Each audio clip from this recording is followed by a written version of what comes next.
All right, so welcome to stage 4, the final stage in the PASS racing series. Today's route is the Serpentine 8, and it is the last race time slot for this series because I've been out of town on a work conference and off the bike for about a week now. What to say? It's the last in the gravel racing series, so gravel bike. The choices like we had with stage 3 in Umezi Grit, road, gravel, they don't apply here. It's gravel. You're going with a gravel bike. Racing group, not sure.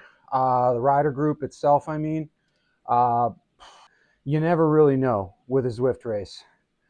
This one, couple of long, shallow climbs, couple of kickers, and a downhill finish.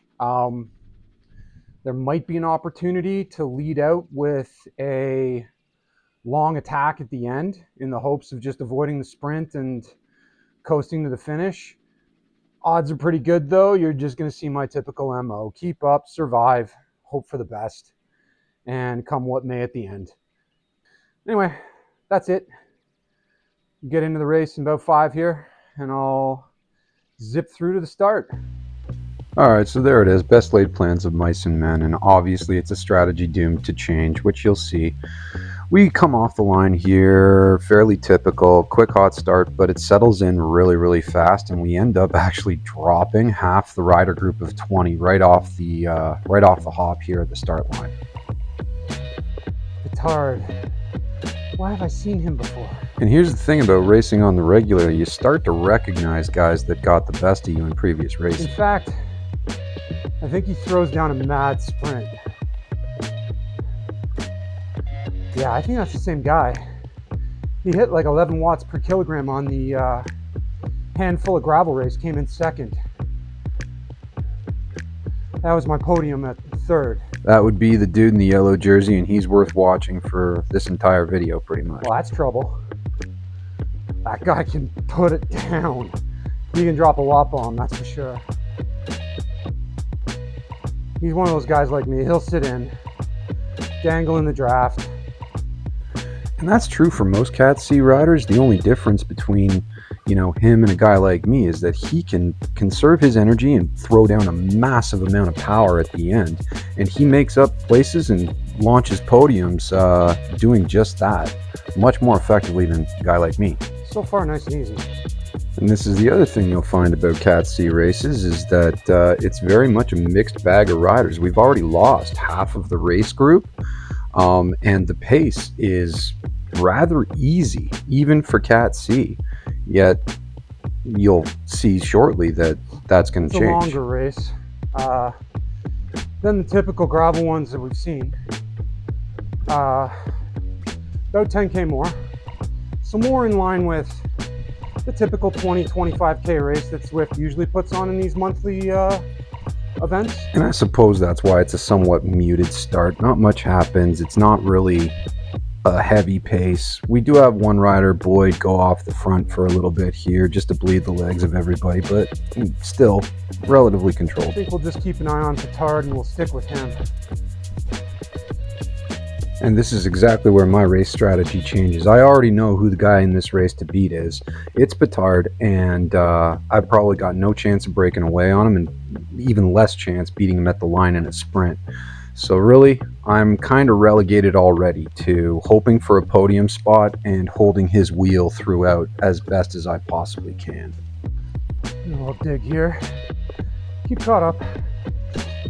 It's this first dig here that indicates to me that I'm actually outmatched in this race category. These sneaky little spots, these little surges where you've got to push north of 400 watts just to stay attached to the leaders in the race group. It is a common theme throughout the rest of the race. Let's not get dropped on the first climb. And that's just me reliving nightmares from the last race where I spent, pretty much half the race, the last 12K, just huffing wind trying to get to the finish line. And thankfully, this climb starts out fairly timid, and everybody keeps under control. Nobody really goes off or goes crazy here. Everybody's pacing nicely.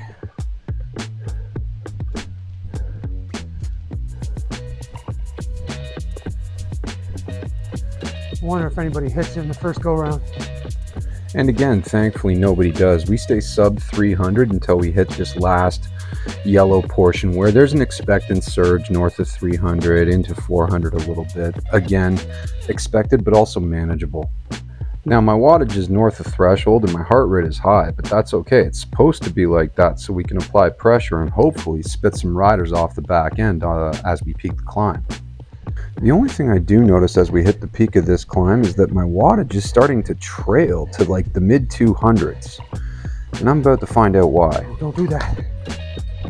Now I don't know it yet, but that spot right there is me tweaking out not one, but actually both of my quads. And it's now the beginning of the end. Now as I speed this portion up, you'll notice here that the numbers really don't lie. Top left, my wattage is going from, the low 200s to the mid 400s, and it's constantly fluctuating back and forth as I try to stay attached to the leaders in the group. That's an indicator that something's up, something's not right. I should be able to hold a more consistent wattage. Alright, spin it up. Recovery. I believe I said that Cat C races can be a little deceiving, and this is a perfect example as we start to see T-Stan show his stripes and he leads out with an attack. I know we're going to pick up, but still. I think we're going to pick him back up. Still a 6-rider race. 7-rider race. And we do swallow him back up. It's questionable whether or not the attack was the right spot because it is somewhat ineffectual. My heart rate's fine and I'm, for the most part, recovered. I wonder if someone tries to gap on the kicker here. Now, as it turns out, no one does. In fact, everybody plays it soft all the way up. And that's the deceptive part here because they turn it on, at least the leaders do, once we get to the top. And I think it's Coleman here who leads out with his own attack coming over the edge.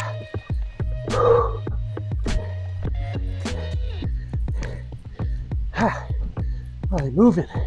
Truth be told, me getting dropped here has less to do with my legs and more to do with the fact that I just simply did not expect an attack like this close to the final large climb. Alright, I'm with you guys. And the truth is, I was. They're not gaining anything on me here. I just chose to come off the power a little too early and ended up making things tougher for myself. Gapping me again. And so here we go again. I get gapped once more and I got to put in another short dig north of 500 watts just to keep up with these three guys in the front while we're all recovering, getting ready for that final climb. Obviously a much slower pace than Unezi. But this is the test here. I really think that's just me knowing full well I burned a match I didn't need to, and we're coming into the hard part. And burning another match is just something that cannot happen for these really long, shallow climbs like this.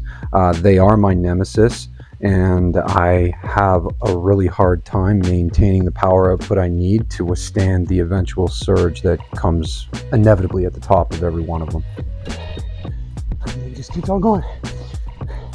And there's our telltale sign that I'm starting to peter out here, and we are only really through half of this climb. I gotta do it. And here's where it all sort of falls apart. Heart rate at my ceiling at 160, power output just north of 300. We haven't even hit the hard part of the climb yet. I'm getting gapped heavy, and to make matters worse, I've popped my steamroller in the worst possible spot. To be fair, the power-up's doing what I need it to do. I'm just not able to put down the kind of wattage that I need to make up that 3-second gap that the leaders got. Come on. And as the gap widens, I slowly watch as all my optimism and my ego slowly ride away down the road. Dropped. Like a bad habit. And even though my heart rate is peaking and I'm sucking wind like mad, it's really my legs that are failing me here. I'm actually at this point a little bit confused as to why I can't seem to throw out the power I need to. Man, did I get gapped hard. While my legs did fail me here, it is still fair to say that the riders at the higher end of this race category are still that much stronger and able to sustain that much more power than myself. And I'm back on the grind again. Damn. There goes petard. 9 watts per kg. Did he win? Yeah, I did. Told ya. I knew it was him. And if you're looking at the leaderboard, then you'll see just how frustrating this is, as it ends up being a 2-horse race. I know you're always supposed to sprint, but I got nothing. Oh, fuck it. Put in the best dig I can at the end, but I can't tell you how angry it makes me when I see that, the podium was up for grabs because third place dropped off in the last click. Kind of felt it coming. That last big long climb, I was like, I don't know.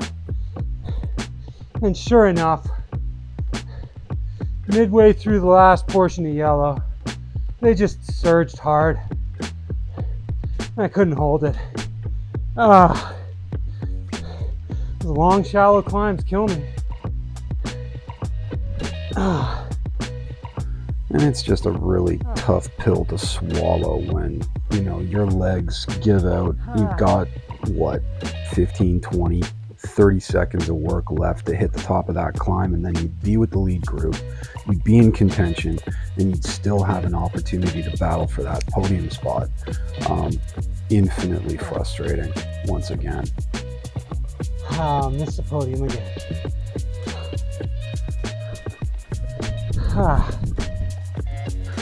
While I can't hide my frustration, and I try my best not to make excuses for my performance, perspective is important, and I do have to keep in mind that the reason I still do these races is because it does make you stronger at what it is that we do. 14 months now, and I've gone from the low end of Cat D to racing with some guys who are legitimate cyclists in their own right, and I guess that's pretty cool. Just didn't have it. So much for past racing. I don't even know what to make of all that, to be honest. So whatever. It is what it is. Decent finish, podium at third, worst place finish ever, 4th place finish out of 20, and I got dropped. Whatever. See what the next one brings. Until then, crank watts. Peace.